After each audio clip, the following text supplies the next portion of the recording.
આ વકફ બિલની જે મંજૂરી અને વકફ છે, હું આ જે ગામમાં આપણે મીટિંગ કરી ને એના તલાવની માલિકી વકફ બોર્ડ બોલે.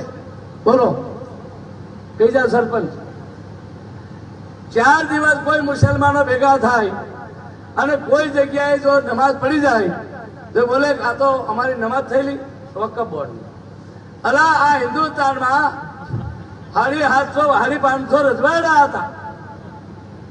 આ રજવાડા મર્ધર થયા.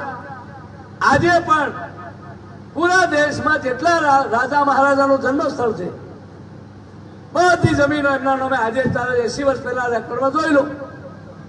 તો એ અમને આપવાના ના. કોને આપવાના? નહેરુની એક ચાલ હતી.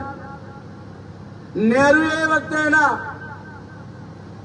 પોતાની સત્તા હતી ત્યારે 123 સંપત્તિઓ આ વકફ બોર્ડને આપી દીધી.